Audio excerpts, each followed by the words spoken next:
Assalamualaikum warahmatullahi wabarakatuh. Hari ini kita akan mempelajari bab selanjutnya ya, yaitu tentang termokimia. Nah, termokimia ini adalah ilmu atau cabang ilmu kimia yang mempelajari tentang panas suatu reaksi. Ya, termometer, berarti kan panas suhu gitu ya. Nah, sebelumnya kita harus tahu dulu nih, karena dalam suatu reaksi itu ada yang namanya sistem dan lingkungan. Nah, sistem itu apa sih? Sistem adalah reaksi atau proses yang sedang menjadi pusat perhatian kita. Nah, atau sedangkan segala sesuatu yang berada di sekitar sistem, yaitu dengan apa sistem tersebut berinteraksi, itu disebut lingkungan. Nah, nanti saat di persamaan reaksi kimia akan terjadi transfer atau pertukaran energi antara sistem dan lingkungan. Nah, itu dapat berupa kalor atau bentuk energi lainnya yang secara kolektif kita sebut sebagai kerja. Nah, sistem ini dibedakan menjadi 3. Yang pertama adalah sistem terbuka. Atau sebelumnya saya kasih tahu nih contoh nyatanya ya. Misalkan mana yang sistem, mana yang lingkungan. Jadi, misalkan nih ada gelas. Ada gelas ya, isinya air. Nah, yang di dalam gelas ini adalah namanya sistem. Di luar gelas itu adalah lingkungan, gitu ya sederhananya. Jadi, kalau ditanya misalkan objeknya ini gelas kimia atau gelas biasa yang mengandung air. Misalkan ditanya, mana yang termasuk sistem gitu. Nah, berarti yang termasuk sistem adalah ya air itu sendiri. Mana yang termasuk lingkungan? Masuk lingkungan itu adalah suhu ruangannya, terus tekanan udara di ruangan itu gitu ya. Jadi yang di luar gelas ini adalah lingkungan. Nah, kita balik lagi tadi. Sistem itu dibedakan menjadi 3. Yang pertama adalah sistem terbuka. Sistem terbuka itu dapat mengalami pertukaran energi atau materi. Jadi gini, sistem terbuka itu dapat mengalami pertukaran materi dan energi dengan lingkungan. Jadi, karena ini gelasnya tidak ditutup, berarti akan kemungkinan ada pertukaran materi. Maksudnya akan ada debu-debu yang masuk. Nah, itu namanya materi. Nah, terus juga ada pertukaran energi. Suhu dari dalam air ini bisa keluar, suhu dari luar bisa masuk karena ini tidak ditutup. Nah, kalau sistem tertutup, ini hanya dapat mengalami pertukaran energi, tetapi tidak mengalami pertukaran materi dengan lingkungan. Nah, kalau udah ditutup, debu-debu tidak akan bisa masuk kan? Tapi karena dia ditaruh di suatu lingkungan, suatu ruangan, ya contohnya misalkan di dalam air ini aja awalnya air es. Kita diemin air esnya tapi ditutup. Lama-lama kira-kira suhunya akan berubah nggak yang di dalam sini? Akan berubah kan? Karena dipengaruhi oleh lingkungannya. Nah, gitu. Jadi kalau ditutup, tapi saat kita meletakkan botol air es, ya yang awalnya air es, dengan tertutup botolnya, itu tidak akan ada debu atau kotoran yang masuk kan, tapi energinya tetap bisa berubah dipengaruhi oleh lingkungan. Nah, jadi seperti itu dinamakan sistem tertutup, hanya dapat mengalami pertukaran energi. Nah, kalau sistem terisolasi itu tidak dapat mengalami pertukaran materi dan energi dengan lingkungan. Jadi contohnya adalah termos. Termos terbukti kan kalau panasnya itu akan tahan lama. Artinya dia tidak terjadi pertukaran energi antara si lingkungan dengan sistem, dengan air yang di dalam termos itu. Nah, terus kalau materi udah pasti ya tidak terjadi pertukaran materi karena termos ini tertutup rapat gitu. Nah, di dalam termokimia itu ada yang namanya reaksi eksoterm dan endoterm. Nah, reaksi eksoterm adalah reaksi yang membebaskan kalor. Jadi dia melepaskan kalor. Kalau reaksi endoterm adalah reaksi yang menyerap kalor. Reaksi eksoterm itu contohnya adalah kalau kita, ini lanjutannya ya, jadi tadi contoh reaksi eksoterm itu reaksi yang melepaskan kalor atau membebaskan kalor. Contohnya adalah saat misalkan kalian memasak air. Nah, saat masak air lama-lama awalnya tidak panas kan, suhu atau air yang dimasak itu, tapi lama-kelamaan suhunya akan naik kan. Nah, itu berarti dia namanya membebaskan kalor atau melepaskan kalor. Nah, kalau contoh reaksi endoterm itu sebaliknya. Dia menyerap kalor. Contohnya adalah saat es mencair. Nah, awalnya es itu kan suhunya pasti lebih tinggi kan lebih rendah karena dingin, suhunya di bawah 0 biasanya. Nah, terus saat dikasih lingkungan yang panas dengan suhu yang panas, nah air itu lama-lama mencairkan. Nah, si air es itu dia menyerap kalor, berarti namanya reaksi endoterm. Nah, ini nih, misalkan seperti ini ya. Jadi ada suatu sistem, terus ada lingkungan kan di luar sistem ini.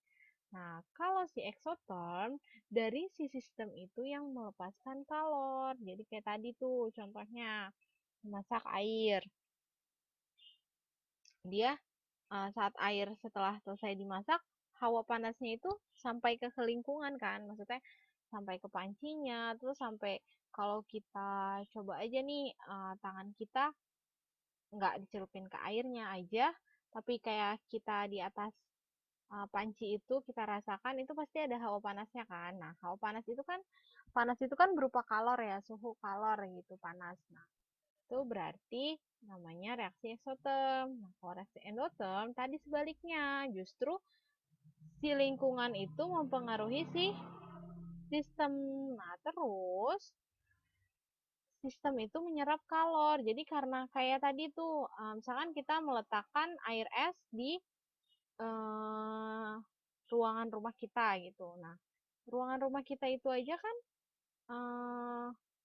suhunya itu panas kan. Nah, jadinya suhunya lama-lama esnya mencair gitu. Jadi menyerap kalor, lama-lama esnya mencair.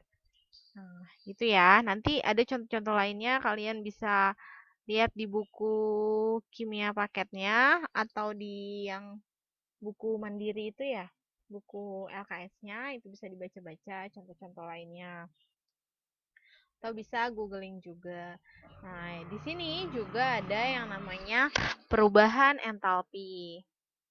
Perubahan entalpi itu dilambangkan dengan delta H. Nah, segitiga ini dinamakan delta ya. Masih ingat kan di fisika juga ada delta. Nah, perubahan entalpi. Nah, ini dilambangkan delta H gitu. Nah, delta H itu apa sih? Selisih antara entalpi produk dengan entalpi pereaksi ya.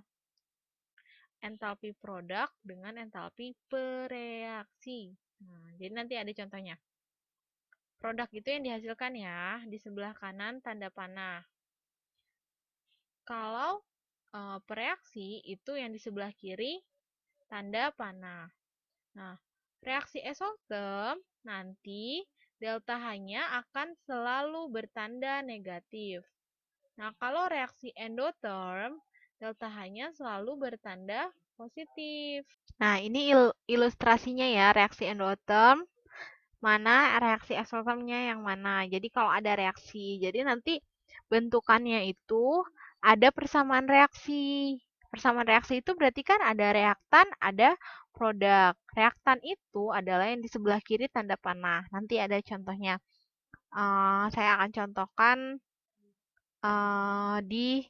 langsung di yang buku LKS saja ya. Nanti saya videokan juga yang di buku LKS. Jadi kalau ini ya, P itu produk, R itu reaktan maksudnya di sini. Jadi saat reaktan menjadi produk persamaan reaksinya, nah ini tanda panah ke atas, berarti delta H-nya lebih dari 0, artinya positif.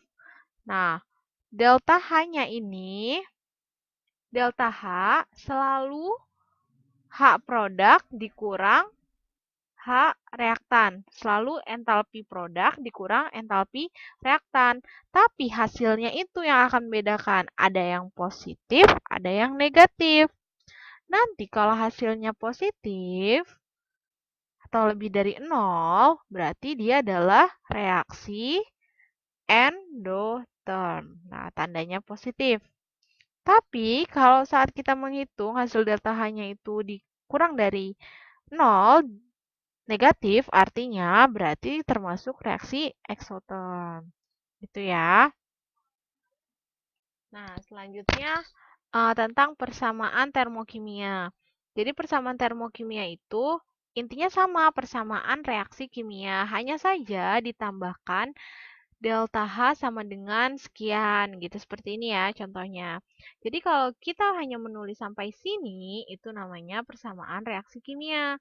Tapi kalau udah ada tambahan delta H sekian, itu namanya persamaan termokimia. Nah, ini akan saya bahas. Nanti contohnya mungkin akan lebih gampang kalau videonya videokan yang langsung dari buku ya. Jadi ini untuk pembahasan aja dulu. Jadi hari ini ada 2 video, yang satunya langsung contoh dari buku ya. Nah ini, persamaan termokimia itu adalah persamaan reaksi yang mengikut sertakan perubahan entalpinya. Jadi benar kan, mengikut sertakan perubahan entalpi dari si persamaan reaksi kimia itu. Nah, contoh 1 mol air dari gas hidrogen dengan gas oksigen dibebaskan. Nah, jadi kalau dibebaskan berarti kita melepaskan. Artinya tandanya negatif. Tapi kalau nanti ada kata-kata menyerap atau diserap, itu nanti tandanya positif. Gitu ya. Nih, tadi kan dia bilang 1 mol air dari. Berarti apa? Dari kan? Nah, berarti H2 terbentuk H2O. Delta H-nya apa? Dibebaskan min 286 kilojoule. Nah, ini tadi terbentuknya 1 mol air nih. Di sini tidak ada angkanya, berarti artinya 1 mol ya. Koefisien itu sama dengan mol. Kalau nggak ada angkanya di sini, berarti 1 mol. Nah, coba kalau kita lihat. Nah, sini ada angka 2, berarti 2 mol. Saat 2 mol air yang terbentuk, delta H-nya pun juga harus dikali 2. Nih keterangannya. Jika koefisien reaksi dikali 2, maka nilai delta H reaksi juga harus dikalikan 2. Jadi, angka di depan senyawa itu namanya koefisien. Nah, di kelas 10, koefisien itu dapat diartikan juga sebagai mol, jumlah mol. Makanya kalau dia bilang 1 mol air, berarti koefisiennya 1. Nah, ini berarti ini 2 mol, gitu ya. Coba nanti Mem jelaskan langsung contohnya. Jadi ini untuk materinya, kalian catat dulu. Setelah itu ada video selanjutnya. Mem akan kirimkan contohnya ya. Sekian dulu ya untuk video ini. Wassalamualaikum warahmatullahi wabarakatuh.